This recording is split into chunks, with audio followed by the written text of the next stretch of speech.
10 kualitas yang meningkatkan kemesraan pernikahan.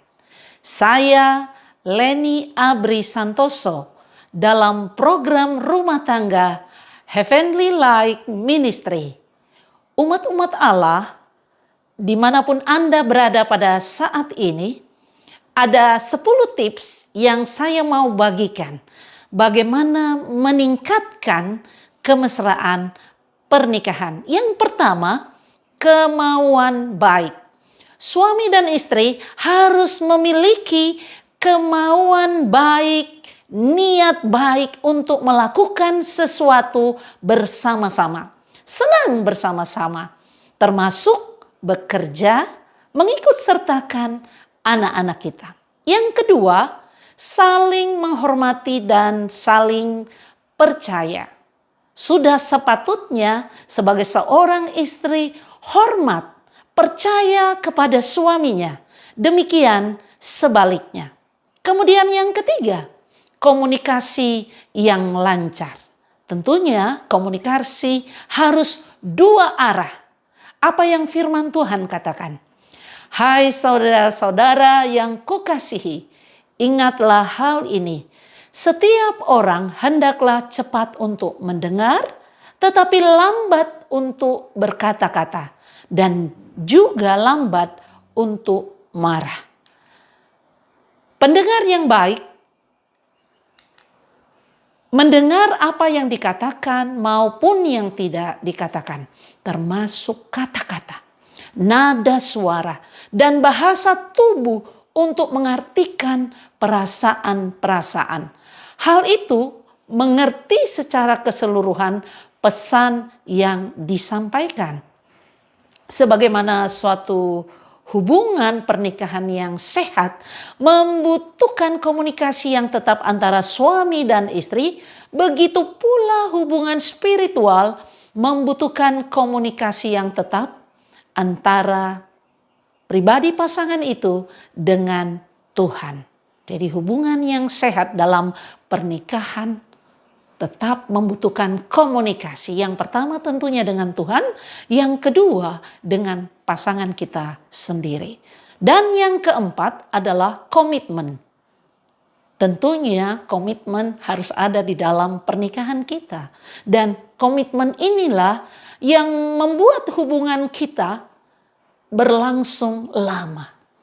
Senang bersama dalam waktu yang lama. Ya. Ada istilah kawin perak, 25 tahun bersama-sama. Ada kawin emas 50 tahun bersama-sama. Apa artinya? Apa artinya kawin perak dan kawin emas? Kawin perak 25 tahun, sukses berantem, tapi baikan lagi. Kawin emas 50 tahun ada masalah, tetapi ada penyelesaian. Berganti-ganti keadaan. Ada marah, ada senang, ada sakit hati, ada sedih, ada gembira. Itulah makna pernikahan. Kalau lihat gambar ini, siapa yang menderita? Seakan-akan suaminya yang menderita karena lebih kurus daripada istrinya. Tapi tidak. Mereka tetap bersama-sama dalam keadaan apapun. Ada masalah, ada gembira, ada sedih, semuanya diselesaikan bersama dengan Tuhan. Ada kisah sepasang suami istri yang sedang merayakan ulang tahun perkawinan mereka yang ke-60. Lalu diinterview seorang tamu, ya. Lalu ditanyakan, umur istri Bapak sekarang sudah berapa tahun? Oh, umur istri saya sudah 87 tahun. Dan jika Tuhan kehendaki, mungkin istri saya bisa hidup sampai umur 100 tahun. Jadi umur berapa Bapak sekarang? Umur saya juga sudah 87 tahun. Dan jika Tuhan berkenan, saya mau hidup sampai umur 101 tahun. Tadi Bapak bilang kalau Tuhan kehendaki, mungkin istri Bapak mencapai 100 tahun. Tetapi Bapak kok mau hidup sampai umur 101 tahun? Kenapa Bapak mau hidup 1 tahun lebih lama daripada istri? Aku ingin hidup lebih lama karena aku ingin sekali merasakan hidup setahun dalam kedamaian. Ya mungkin ini hanya anekdot ya, tapi kebersamaan sebagai suami istri walaupun tidak sempurna, tetapi itulah namanya rumah tangga. Tetap mesra sampai tua. 5. Ekspresikan penghargaan dan kasih sayang. Satu bukti yang kuat bahwa kedekatan keluarga adalah erat berhubungan dengan usaha anggota keluarga untuk mengekspresikan penghargaan secara murni satu dengan yang lain. Seorang suami yang menghargai istrinya, mengapresiasi apa yang dilakukan istrinya, dia akan panjang umur. Dia akan lebih sehat. Demikian juga hal itu kalau dilakukan seorang istri kepada suaminya. Menghargai apa yang dilakukan suami, ya. Demikian juga kita lakukan kepada anak-anak kita. Inilah bentuk kemesraan, ya. Tidak hanya saling berpelukan, berciuman atau sentuhan kasih sayang, tetapi kata-kata kita yang memuji, menghargai pasangan atau anak-anak kita, itu adalah bentuk suatu kemesraan di dalam pernikahan. Senang sekali ya kalau ada seorang suami berkata, bagaimana aku bisa menikah dengan seorang istri yang bijaksana? Ya, istri mungkin merasa tidak terlalu seperti yang dikatakan suaminya, tetapi ketika suami kita mengatakan, bagaimana mungkin ya aku bisa menikah dengan kamu, seorang yang begitu bijaksana? Itu suatu apresiasi yang luar biasa yang membuat istri itu ingin melakukan lebih dan lebih lagi di dalam melayani suami yang terkasih dan anak-anaknya. Ya, di suatu kesempatan kami mengadakan suatu recommitment di sebuah gereja dan ada pasangan suami istri yang sudah lanjut usia.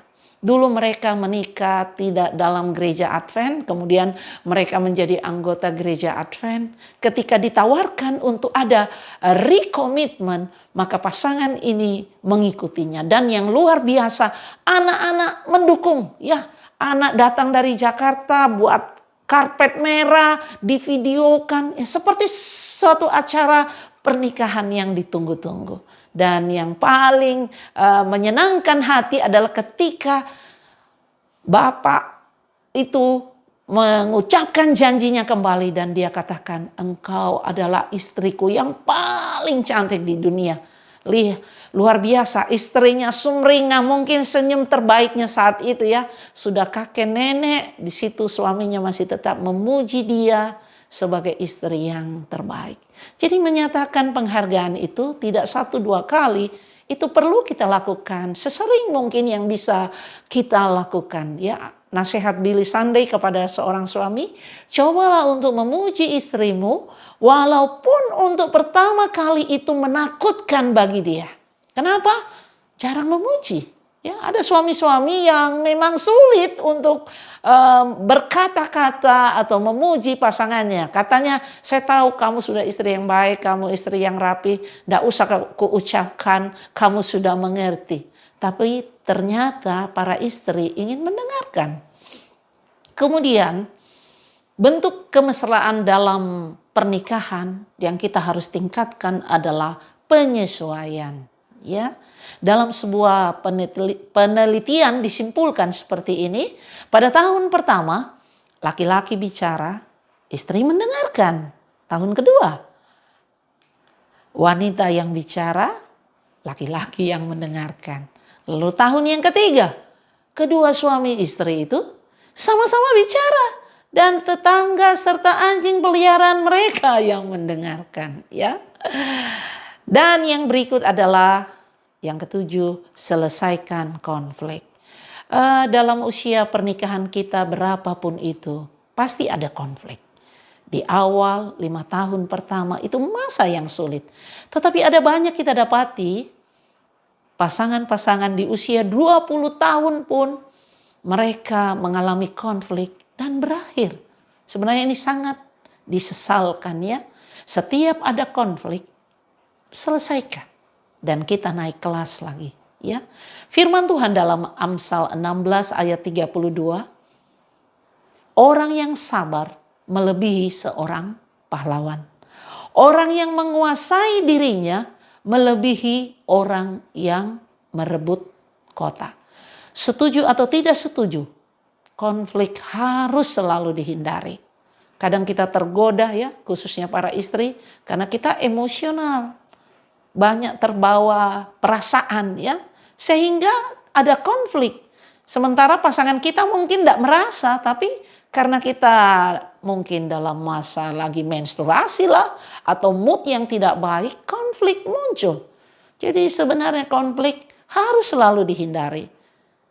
Ini berdasarkan tanya-tanya ya dengan orang lain ya. Para istri biasanya yang terlebih dahulu menyebabkan konflik daripada suami. Ya, kita, saya yang biasanya lebih dahulu menyebabkan konflik. Kita biasanya mengikuti pola dari orang tua kita dalam menyelesaikan masalah. Walaupun saya melihat orang tua saya nyaris tidak ada konflik di depan kami anak-anaknya. Ya, di depan kami saya tidak pernah melihat bapak ibu saya ada konflik. Ya, dan itu saya ceritakan kepada suami saya. Tapi entah kenapa saya dengan suami mengalami banyak konflik. Tapi dengan pertolongan Tuhan menyelesaikannya. Dan sampai sekarang kami dapat bertahan sudah 23 tahun. Dan berencana kalau Tuhan izinkan lebih panjang. Ya. Kemudian ada gaya penyelesaian konflik. Mengakomodir. Jadi ada yang kalah, ada yang menang. Ini nggak enak ini. Kemudian ada yang menghindari dengan cara apa? Melarikan diri. Ya, ada konflik, yang satu pergi ke kanan, satu ke kiri. Satu di rumah, satu keluar rumah. Sebenarnya ini, penyelesaian seperti ini adalah kalah-kalah. Kemudian ada yang menyelesaikan konflik dengan berdiam diri. Nggak ada keributan. Perlakuannya sepertinya kalem ya. Tapi ini membunuh ini. Diam-diam tapi membunuh. Nah, kira-kira gaya penyelesaian konflik kita yang mana? Yang pasti harus diselesaikan bersama dengan Tuhan ya.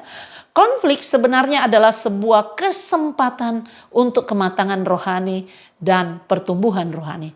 Bagaimana saya merespon dan berkomunikasi dengan tepat terhadap masalah yang sulit di dalam cara Allah yang Tuhan Allah inginkan saya lakukan. Saya tidak bisa jika tanpa Dia. Komunikator agung itu menolong saya. Jadi setiap ada konflik, yang pertama kita lakukan, Tuhan tolong saya. Tuhan tolong rendahkan hati saya. Tuhan tolong saya memaafkan dia. Jadi saling berlomba untuk apa? Merendahkan hati oleh karena pertolongan Roh Kudus. Dan ini yang disebut dengan kemesraan. Ya. Setelah kita berbaikan kembali, lebih mesra di dalam pernikahan. Dan kerohanian kita juga bertumbuh lebih baik. Kenapa? Karena kita selalu menyampaikannya kepada Tuhan. Ya, janji Tuhan dalam Yesaya 41 ayat 10. Jangan takut karena aku bersamamu. Jangan cemas karena akulah Allahmu.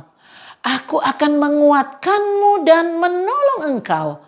Aku akan memegang engkau dengan tangan kananku yang membawa kemenangan.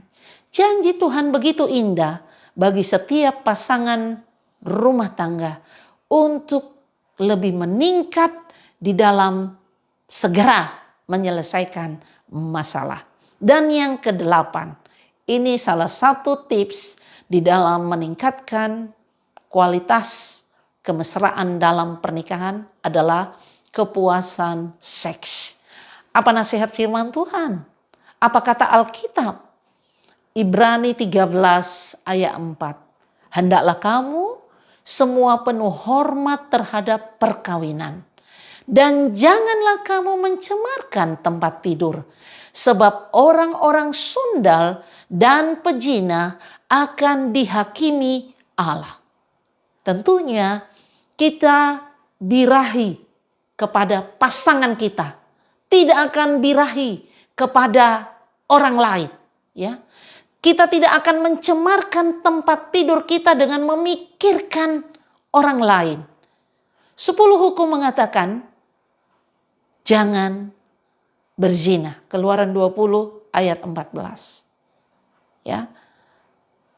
Kemudian yang ke-9, nilai-nilai rohani. Nilai-nilai rohani ini akan meningkatkan kualitas kemesraan dalam pernikahan kita.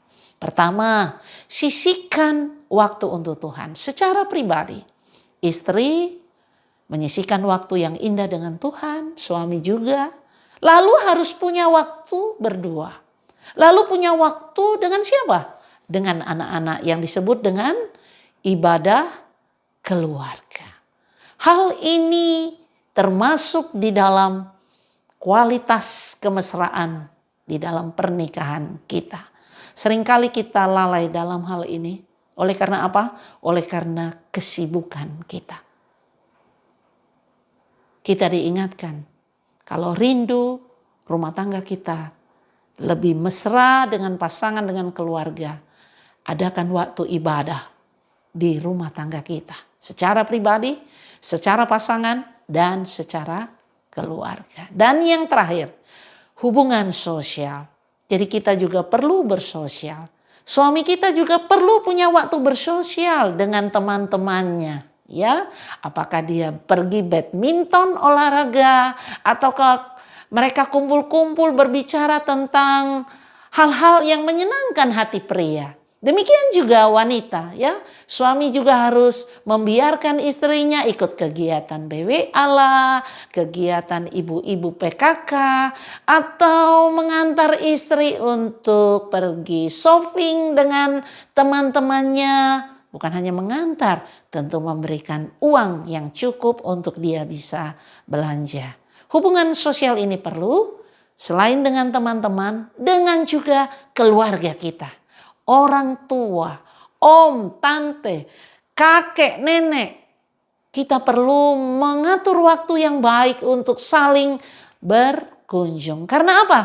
Manusia bukanlah sebuah pulau yang berdiri sendiri. Setiap manusia adalah potongan kecil dari benua, satu bagian dari dataran yang utama. Ini penyair Inggris John Donne katakan. Ya, mereka yang terisolasi dan hidup sendiri akan memiliki resiko kurang 2-5 kali mengalami kematian dini dibandingkan dengan mereka yang terhubungkan dengan masyarakat lainnya. Jadi rupanya hubungan sosial itu memesrakan hubungan keluarga, keluarga kecil, keluarga besar, dengan tetangga, dengan sahabat-sahabat dimanapun kita berada. Firman Tuhan dalam Galatia 6 ayat 2. Bertolong-tolonganlah menanggung bebanmu. Demikianlah kamu memenuhi hukum Kristus. Kiranya 10 kualitas yang meningkatkan kemesraan pernikahan ini menolong keluarga-keluarga umat Allah dimanapun berada akan diberkati dan ditolong oleh Tuhan. Mari kita berdoa. Bapa di surga, Allah kami yang maha mulia, kami bersyukur berterima kasih oleh karena 10 kualitas dalam meningkatkan kemesraan pernikahan kami dapatkan pada saat ini, dan biarlah kami mempraktekannya dengan kuasa pertolongan Tuhan, dan keluarga-keluarga umat Allah dimanapun berada semakin diberkati, semakin bahagia sambil menanti kedatangan Tuhan yang kedua kali. Terima kasih Tuhan. Dalam nama Tuhan Yesus kami berdoa. Amin.